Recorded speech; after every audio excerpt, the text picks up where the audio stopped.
Welcome to the Authority File. I'm Bill Mickey, your host and the editorial director at Choice. Before I introduce our next episode of the Authority File, I want to remind our listeners that we have a brand new podcast out. It's called Patron Driven, and it's a narrative-style podcast that brings you crowdsourced library stories where the personal meets the professional. Our first story is a 5-part series that follows 4 librarians through the destruction of the Lone Star College Kingwood Library after Hurricane Harvey, and the 2 years it took to rebuild. Patron Driven is out now, wherever you get your podcasts. In this episode, however, we're going to be talking about the future of vocational education. My guest is Dr. Rupert McLean, an internationally renowned researcher, author, and consultant on technical and vocational education and training. Dr. McLean, based in Australia, currently divides his time between Melbourne, where he is an adjunct professor in the School of Education at RMIT University, and Hobart in Tasmania, where he runs the Education Innovation for Development Consultancy. He has been a chair professor of international education at the Hong Kong Institute of Education and a director at UNESCO, the United Nations Educational, Scientific, and Cultural Organization, among many other higher education and international agency positions. Dr. McLean has also produced an incredible volume of research on education, including education for the changing world of work with a special focus on technical and vocational education. He has developed 2 international handbooks, the 6-volume Handbook of Education for the Changing World of Work and the Handbook of Technical and Vocational Education and Training and Research. He's the editor or co-editor of 3 international book series, all of which have been published by Springer Nature, the sponsor of this episode. In this 4-episode series, Dr. McLean and I talk about some of the defining moments of his tenure at UNESCO, the impacts on the world of work due to the shift from manufacturing to the information age, global trends in technical and vocational education, and why countries must provide equitable access to education. In this final episode, Dr. McLean describes the ways in which COVID-19 is highlighting the good, the bad, and the ugly aspects of our educational systems, as well as the lasting effects the pandemic will have on education.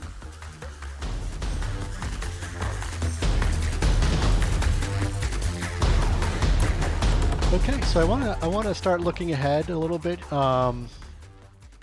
We talked a little bit already about how COVID-19 is sort of impacting education and the job market. But I'm wondering if you could sort of weigh in on some of the areas of the educational system that the COVID-19 pandemic is highlighting. The good, the bad, and the ugly. What are some of the opportunities? We're suddenly recognizing. But what are some of the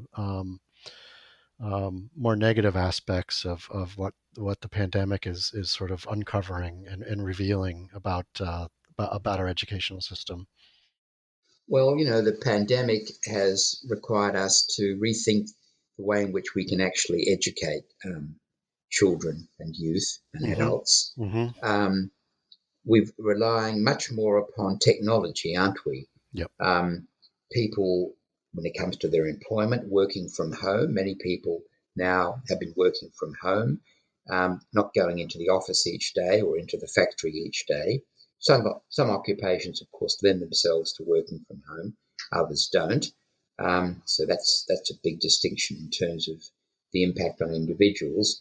Right. We are aware of the increasing impact of technology in terms of people engaging in e-learning, engaging in learning through the internet rather than face-to-face contact with teachers in a classroom, but also through facilities like Zoom, people interacting with others, but through the internet, not through face-to-face contact, because, of course, with the COVID-19, we've had to encourage self-isolation.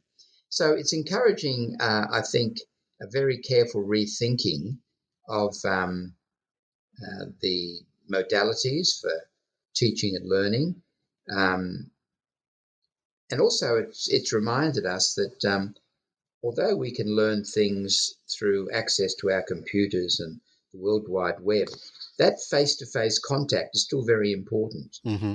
Because, teachers contribute a lot in terms of their interaction with their students, the human aspect of education, not just the knowledge transfer aspect of education and schooling. Mm-hmm. So, as I said earlier, I think it's really made us realise just how important teachers are, but to realise that all things that we learn don't need to mainly, when it comes to schooling, occur through face-to-face contact. We can also become independent learners using the internet, working from home, harnessing the new and emerging information technologies.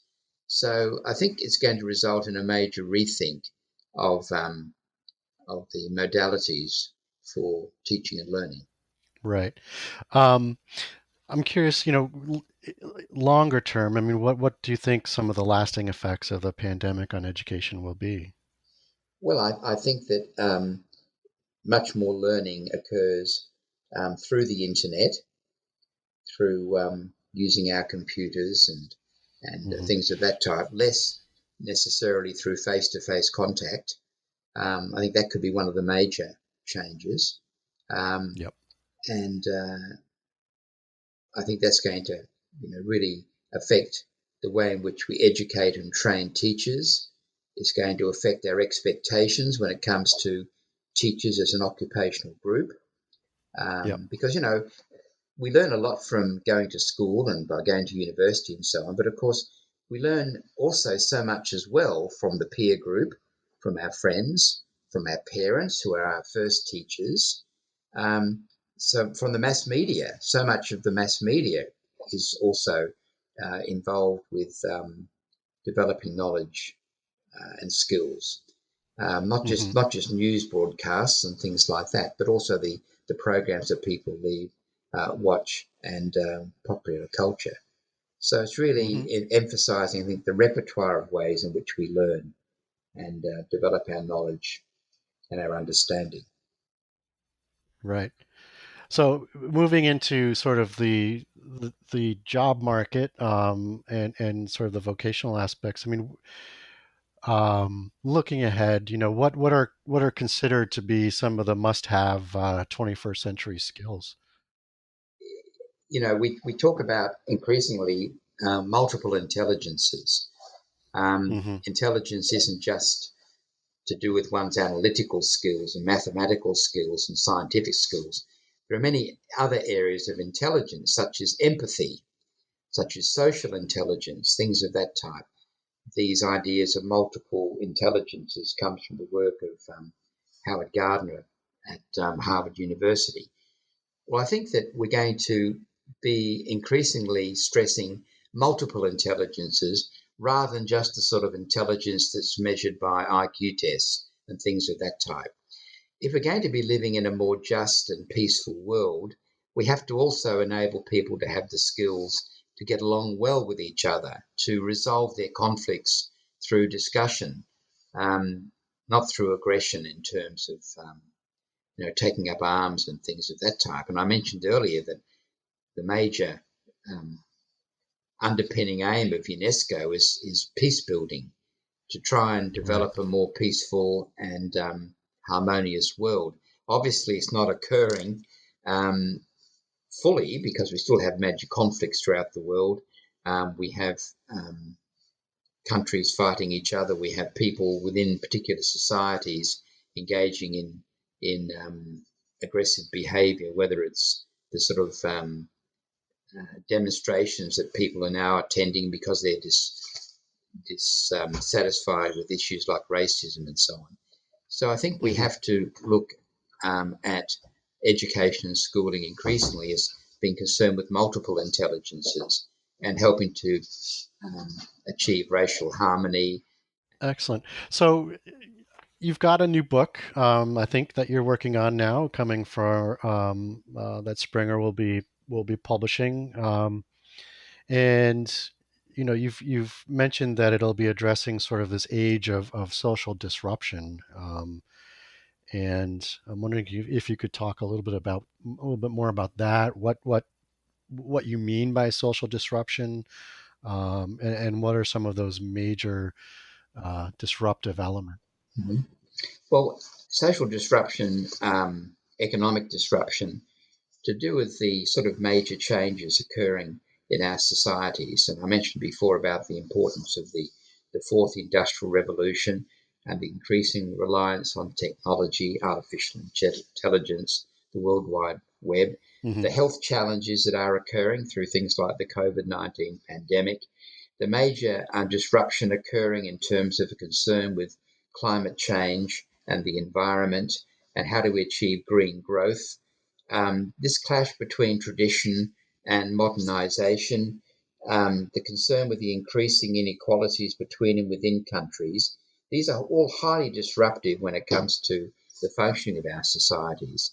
So how do we modify learning, education, schooling to help people cope with these major areas of disruption? Right. The aim being, in the end, to ensure that everyone benefits from economic growth, that we don't destroy our natural environment for the sake of economic improvement Mm-hmm. and rising standards of living. So that's what we're concerned with looking at, identifying what the major disruptions are, and then looking for each of those on how education and schooling should respond to addressing the concerns that arise from the areas of disruption. Right. So, in this age of social disruption, I mean, are we obviously technology is different, but I mean, I would imagine, you know, the world has gone through similar ages of disruption, of other kinds of disruptive elements. Is there something different, particularly about the way, in sort of approaching the educational aspects than this time around than we've had to deal with in the past? Well, disruption means that people have to accommodate and adapt to change, don't they? I mean, Right. this happened back as a result of the first industrial revolution, which occurred from about 1760 to about 1840.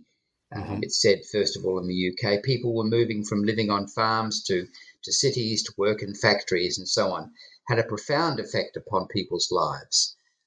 Not just their employment, working in factories compared to mainly working in agriculture, but also their living arrangements, living in cities, living in high density communities and things like that. People had to adapt and had to learn new skills and so on to enable them to function. This is what we're going through now in terms of the fourth industrial revolution with artificial intelligence and technological change. Is just as disruptive when it comes to people as was the first industrial revolution. So what we have to do is diagnose the situation and then look at what we can do to address the sort of tensions that are occurring to enable there to be a betterment of the human condition rather than something which actually detracts for many people from the quality of their lives. Okay. Excellent. Well, Rupert, that's all we have time for. Thank you so much for joining us on the program. We appreciate it. My pleasure. Thank you very much for the chance to speak to you.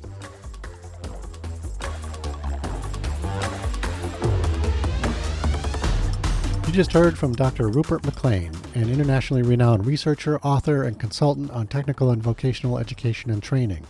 This episode was brought to you by Springer Nature. If you like what you hear, rate us or give us a review on your podcast platform of choice, and if there's a topic you'd like us to cover, drop me a line. I'm at bmickey@ala-choice.org. As always, sponsorship and advertising for the Authority File podcast are handled by Choice's advertising manager, Pam Marino, and all of our episodes are produced by Choice's senior digital media producer, Mark Dirks, and digital media assistant, Sabrina Kofer. That's all for this week. Thanks for joining us.